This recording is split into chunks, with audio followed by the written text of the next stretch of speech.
Selanjutnya, kelainan ruang jantung. Nah, tadi yang sempat ke-skip gelombang P. Nah, gelombang P itu menilai atrium ya, soalnya tadi dia muncul karena adanya depolarisasi atrium. Kita yang terbaik tuh lihatnya cukup di lead 2 sama V1 aja. Nah, gelombang P itu dia normalnya 2,5 kali 2,5 kotak kecil. Kelainan tuh kalau misalkan lebih dari ini. Nah, dia kalau misalkan terjadi ada kelainan di sininya, itu menandakan adanya hipertrofi atrium atau atrium enlargement. Nah, jadi ada dua tadi ya, ada yang P-nya tinggi, jadi lebih dari 2,5 kotak kecil amplitudonya, atau yang P-nya lebar, waktunya lebih dari 2,5 kotak kecil. Nah, kalau misalkan dia yang P-nya yang tinggi, itu istilahnya P pulmonal. P pulmonal, ingatnya pulmonal dia berarti kan aktivitas yang beratnya dari jantung kanan, berarti dia kelainannya right atrium hipertrofi. Nah, kalau yang lebarnya lebih dari 2,5 kotak kecil, terus dia biasanya bifasik, ada dua gelombang, jadi kayak huruf M. Nah, itu namanya P mitral. P mitral, ingat katup mitral ada di mana? Berarti ada di jantung kiri. Berarti dia yang mengalami kelainan itu left atrium hypertrophy. Selanjutnya, kelainan ruang jantung ventricle. Nah, kita pertama kalau buat yang kelainan ventricle hypertrophy, kita harus tahu dulu bahwa tadi terdapat progresivitas R. Jadi R tuh dari V1 sampai V6 lama-kelamaan dia makin tinggi. Kalau S, dia justru V1 dia dalam, makin lama makin hilang di V6. Jadi normalnya R banding S rasio itu di V1 sampai V2 itu dia kurang dari 1. Sedangkan di V5, V6 dia harusnya lebih dari 1. Oke, nih contohnya kayak gini. Dia R makin lama makin tinggi, S makin lama makin hilang. Ini normal. Nah, kalau ini dia R-nya dia progresivitasnya kurang bagus. Dia sempat turun dulu, terus naik. Menandakan adanya right ventricle hypertrophy. Sekarang kriteria RVH apa aja sih? Tadi ya yang pertama berarti RS rasionya dia lebih dari 1 di V1 atau kurang dari 1 di V6. Terus gelombang S yang persisten, jadi S-nya dia dalam di V6. Sama ada juga right axis deviasi. Ini bisa terjadi pada RVH. Terus satu lagi RV strain. RV strain itu jadi gambaran kayak mirip-mirip iskemik pada jantung. Jadi ada kelainan gelombang ST sama gelombang T. Jadi bakal terdapat ST depresi sama T inversi. Ini bisa terjadi pada right ventricular hypertrophy, tapi itu normal. Jadi dia tanpa keluhan nyeri dada. Ini biasanya di lead 23 AVF atau di V1 V2. Nah, sekarang yang left ventricular hypertrophy. Nah, kalau left ventricular hypertrophy kayak gini bentukannya. S di V1 dalam banget, R di V6 dia panjang banget. Jadi progresivitasnya mah dia normal, tapi dia panjang-panjang. Ingatnya gitu kalau LVH. Nah, kriterianya ada banyak sih kalau buat LVH. Tapi paling sering kita pakai 3 kriteria ini. Yang pertama ada yang Sokololion. Jadi dia dijumlahin jumlah amplitudonya. Amplitudo S di V1 ditambah R di V5. Kalau lebih dari 35 kotak kecil, itu berarti LVH. Terus ada juga yang Cornell voltage kriteria. Kalau yang ini misalkan tidak terpenuhi, kita bisa pakai yang ini. Nah, kalau Cornell voltage kriteria ini ada synaptipsnya, Rafael Savitri. Ingatnya gitu. Jadi R di AVL ditambah gelombang S di V3. Dia amplitudonya berapa? Kalau pada laki-laki itu dia disebut LVH kalau lebih dari 28 kotak kecil. Kalau pada perempuan lebih dari 20 kotak kecil. Sekarang yang satu lagi. Nah, ini ada banyak ya. Terus salah satunya bisa juga kelainan sama kayak tadi. LVH dia bisa ada ST depresi sama T inversi. Nah, ini bisa terjadi jadi LV strain pada LVH. Terus bisa juga left atrial enlargement, left axis deviasi, ini poinnya beda-beda masing-masing. Nah, ini tuh pasti LVH kalau poinnya lebih dari 5 atau sama dengan 5. Kalau dia poinnya 4 itu masih probable. Nah, yang terakhir ini kelainan koroner. Nah, kelainan koroner tuh kita nilainya dari ST segmen sama gelombang T. Tadi balik lagi ST segmen tuh menandakan fase plateau. Jadi dia akhir sebelum repolarisasi. Kalau gelombang T itu menandakan repolarisasi dari ventricle. Nah, kita harus tahu dulu ST segmen tuh mulainya dari mana. Mulainya itu dari J point. J point itu awal mula dari ST segmen. Contohnya ini di sini J point-nya, ini di sini. Ini agak naik nih ST elevasi. Ini juga ST elevasi.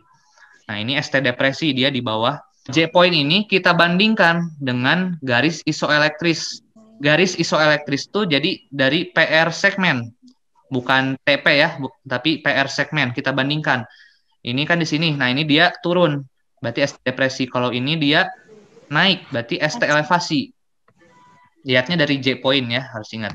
Normalnya ini tuh kalau dia tuh di bawah 0,5 kotak kecil sampai di atas 2 kotak kecil dari garis isoelektris itu masih disebut normal.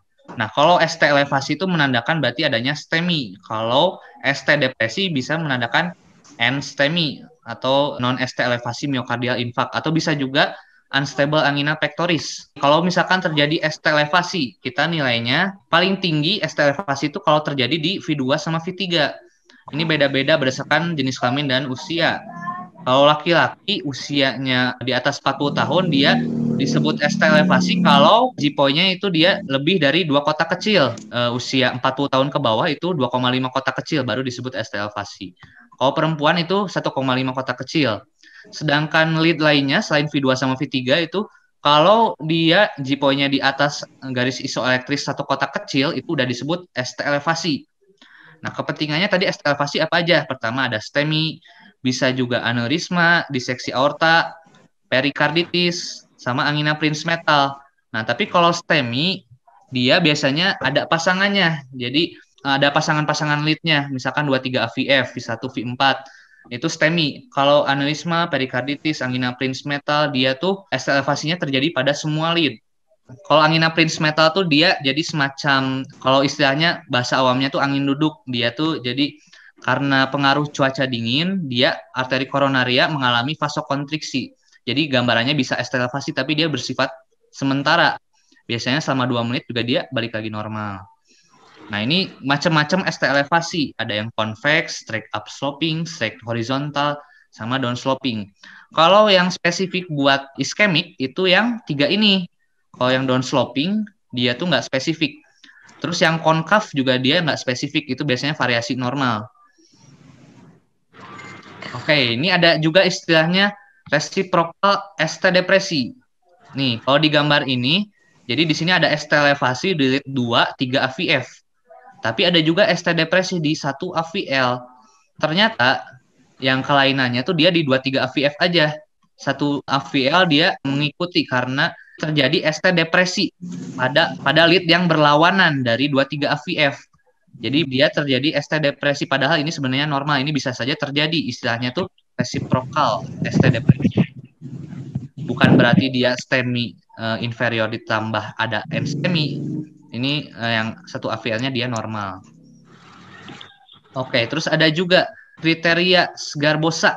Nah, kriteria Sgarbosa ini bisa juga dipakai buat menegakkan diagnosis STEMI. Kalau misalkan ternyata disertai dengan bundle branch block. Nah, kita lihat contohnya yang pada LBBB. Nah, ini yang normal ya. Nah, kalau misalkan pada iskemik LBBB, kalau ternyata dia ada ST elevasi pada V4 sampai V6 yang mengalami left bundle branch block. Ini poinnya 5. Kalau ternyata terjadi ST depresi, lead V1 sampai V3 yang S-nya dalam, ini poinnya 3. Sedangkan terjadi ST elevasi di lead V1 sampai V3, ini poinnya cuma 2.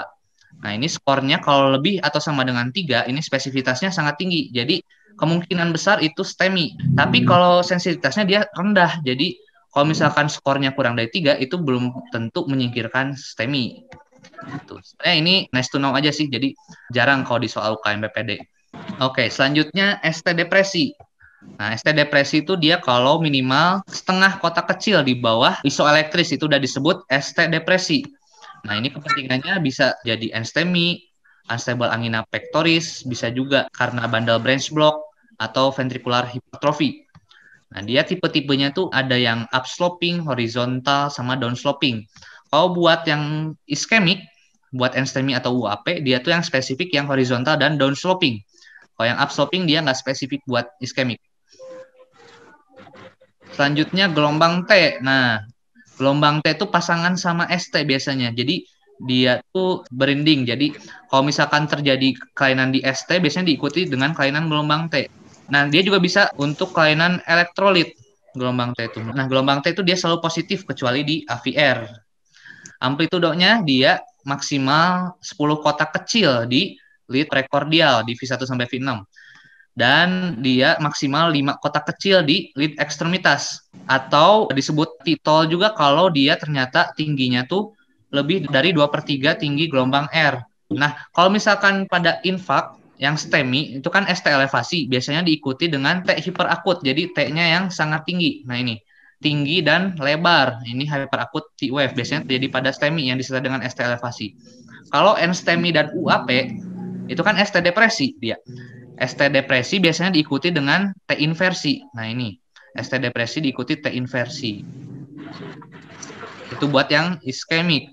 Nah, tadi gelombang T itu dia bisa tinggi juga pada keadaan hiperkalemi. Nah, bedanya hiperkalemi sama hyperakut T wave pada STEMI, kalau hyperakut tuh dia tinggi dan lebar. Kalau hiperkalemi dia tinggi tapi dia tipis. Jadi ceping tinggi tapi dia tuh sempit. Yang ngebedain hiperkalemi sama hyperakut T wave. Nah, terus ada juga gelombang T yang bifasik. Jadi dia defleksi positif dan defleksi negatif. Nah, ini yang spesifik buat iskemik itu kalau awalnya dia positif dulu, terus kemudian negatif. Kalau awalnya negatif dulu baru positif itu nggak spesifik. Terus, nah ini yang T inversi penuh. Nah, ini bisa kalau post iskemik tuh dia T inversi tanpa depresi. Kalau lagi akut ongoing iskemi dia T inversinya disertai dengan ST depresi. Kalau misalkan terjadi stroke perdarahan, hipertrofi kardiomiopati, dia biasanya T inversinya dalam. Tadi perikarditis kan bisa ST elevasi. Dia diikuti sama T inversi yang kecil biasanya. Nah, bedain sama STEMI. Kalau STEMI kan ST elevasi disertai dengan hyperakut T wave. Kalau perikarditis dia ST elevasi disertai T inversi pada semua lead. Nah, tadi yang iskemik ya, yang STEMI sama unstable angina pectoris ini tuh ada istilahnya Wellen type A sama tipe B. Ya, ini dua-duanya sama-sama iskemik tapi beda dari morfologi gelombang T-nya aja. Ini dua-duanya sama-sama T inversi tapi yang A tuh dia bifasik, dia positif diakhiri negatif. Kalau yang tipe B itu full negatif. Nah, ini biasanya terjadi pada STEMI di left anterior descending artery. Nah, T inversi juga bisa terjadi secara sekunder, bukan karena kelainan iskemik. Bisa karena bundle branch block, karena LVH dan RVH, RBBB, sama preeksitasi. Tapi ini bukan suatu kelainan dari arteri koroner. Nah, ini kita bahas sekarang mengenai lokasi iskemik atau infak. Jadi kita harus apalin dulu ini pasangan-pasangan lead-nya. Pertama, V1, V2 itu punyanya septal. V3, V4 itu anterior. Jadi kalau misalkan terdapat STEMI V1 sampai V4, itu anteroseptal. Kalau V5, V6, 1 AVL itu punyanya lateral. 1 AVL itu lateral tinggi ya, soalnya kan ingatnya tangan kiri, jadi dia lateral tinggi. Kalau 2-3 AVF itu punyanya inferior. Oke, sekarang kita bahas tentang arteri koroner. Arteri koroner dia ada dua cabang utama, ada right coronary sama left coronary. Nah, right coronary itu dia memperdarahi ke arah jantung kanan dan inferior, terus ke posterior. Dia juga memperdarahi AV node sama SA node. Jadi kalau misalkan terjadi infak di right coronary artery, dia bisa menyebabkan bradikardi. Soalnya AV node sama SA node-nya bisa terganggu. Terus dia juga bisa menyebabkan hipotensi dan sering terjadi shock kardiogenik. Nah, tadi berarti kalau misalkan kita curiga ada STEMI di inferior, di 2-3 AVF, kita cek juga EKG dekstra sama posterior, soalnya dia bisa aja ada kelainan. Nah, ingat dia memperdarahinya ke arah mana? Dia ke dekstra, inferior, terus ke posterior. Nah, sekarang yang left coronary. Nah, left coronary dia ada dua cabang. Left anterior descending atau LAD. Nah, ini yang ke arah septal. Jadi kalau misalkan ada infak di sini, berarti dia kelainannya V1, V2 septal. Kalau circumflex dia ke arah lateral. Berarti V5, V6, 1 AVL. 1 AVL berarti dia kelainannya di distal dari circumflexa. Nah, kalau misalkan terjadi STEMI anterior luas, berarti dari V1 sampai V6 disertai 1 AVL. Itu berarti dia kelainannya di left main coronary artery, di proximal ya.